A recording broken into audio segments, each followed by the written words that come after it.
Hi, my name is Pamela Coons, Associate Professor of Medicine in the Division of Oncology at Yale School of Medicine and Yale Cancer Center. I'm excited to announce ASCO's new open access journal, JCO Oncology Advances. As the inaugural editor-in-chief, I hope to support JCO Oncology Advances to become the premier platform to bridge the gap between accessible scientific research and clinical care. Stay tuned for more information, including new article types, at ascopubs.org/JCO Oncology Advances. We look forward to seeing your submissions in spring of 2024.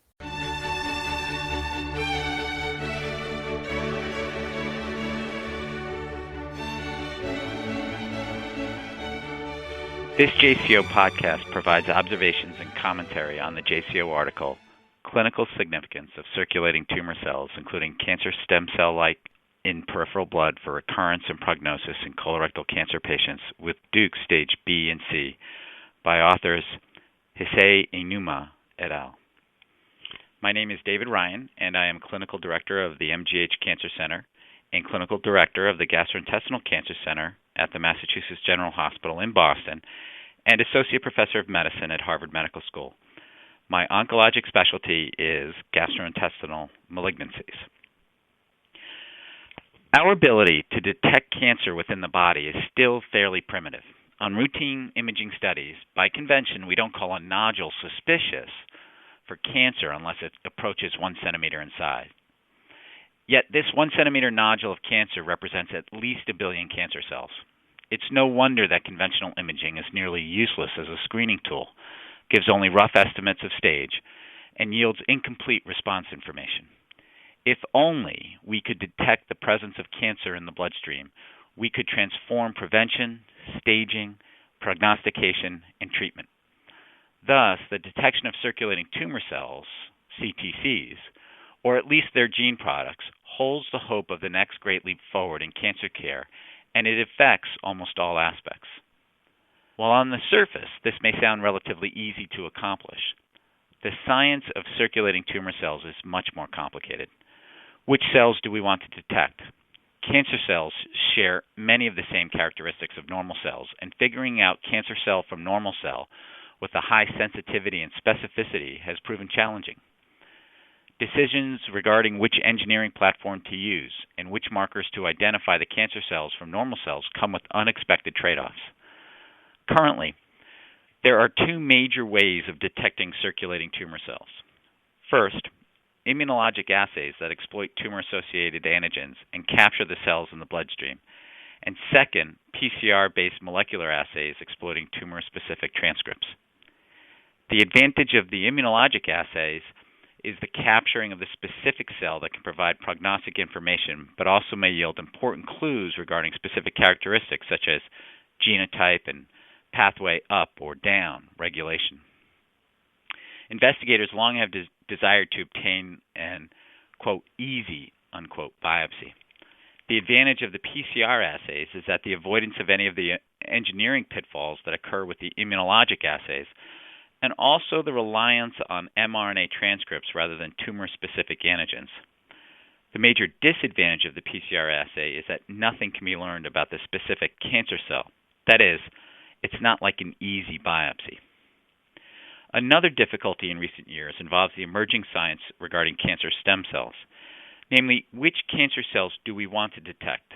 The, quote, mother stem cell, responsible for the ultimate death of a person, or her, quote, children that go forth and multiply. CD133 has emerged as a marker of some cancer stem cells, including those of colorectal cancer.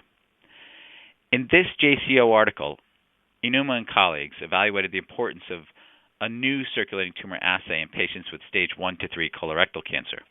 They used a PCR assay of peripheral blood, which combined a previously reported signature, CEA, CK19, CK20, with a new stem cell marker, CD133.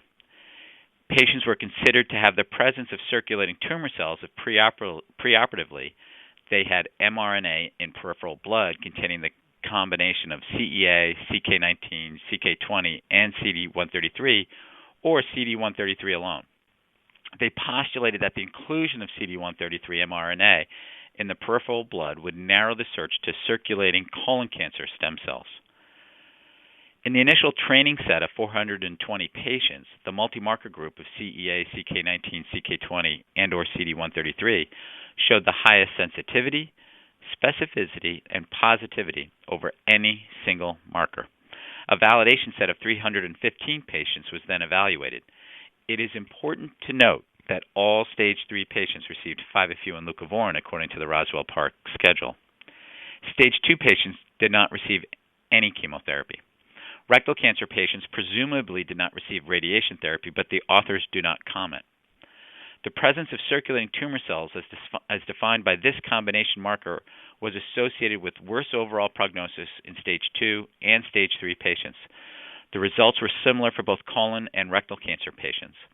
For patients with stage 2 colon or rectal cancer, the presence of circulating tumor cells was associated with survival similar to stage 3 patients, and the absence was associated with survival similar to stage 1 patients. For patients with stage 3 disease, there was an approximate 20% difference in 5-year survival for patients with the marker than for those without the marker. CD133 by itself, or the CEA, CK19, CK20 by itself, did not predict for recurrence in stage 2 patients. Why the addition of this marker makes a difference is unclear. The authors postulate that the addition of cancer stem cell marker further enriches the assay for genuine circulating tumor cells. It would have been important to know what happened to the marker over time and after chemotherapy, but this was not recorded. The major importance of this paper is the ability to further characterize patients with stage 2 colon cancer into high risk and low risk. Prognostic factors are those that provide information about the overall cancer outcome regardless of therapy. Predictive factors give information about the effect of a therapeutic intervention. So, this circulating tumor cell assay may serve as an important prognostic marker for both stage 2 and 3 colorectal cancer because all of the patients in each stage were treated in the same manner. It says nothing about whether those patients with high-risk stage 2 colon cancer based on the assay should be treated with chemotherapy. And it says nothing about whether low-risk stage 3 colorectal cancer based on the assay can avoid therapy. Nevertheless, factors can be both prognostic and predictive, and this particular circulating tumor cell assay should be evaluated in the next generation of studies for patients with stage 2 and 3 colorectal cancers so that we can make treatment as well as prognostic claims. Another important use of this assay could be in the follow-up or surveillance period. Currently, ASCO guidelines recommend that all patients with stage 2 and 3 colorectal cancer undergo yearly CT scanning of the chest, abdomen, and pelvis for 3 years. This assay may allow us to focus such intense screening on patients who are at high risk for recurrence. The side effects, poor sensitivity, and cost of CT scans in this therapeutic space screams for more selective use. Listeners should remember that this assay is different from the immunologic assays that isolate actual circulating tumor cells. So, this type of assay does not hold the promise of becoming an easy way to biopsy patients. I would encourage investigators who are doing studies with immunologic assays to assess CD133 in colorectal cancer and further elucidate its biologic significance. Listeners should also remember that the presence of this marker does not guarantee that metastatic cancer will develop, nor does it ensure that one is cured. Finally, the time has come to incorporate these types of assays into the next generation of adjuvant studies. It's simply unacceptable to continue telling patients with stage 2 colon cancer that they have an 80% chance of cure when we have assays that can tell them if their chance is really closer to 60% or 90%. This concludes this JCO podcast. Thank you.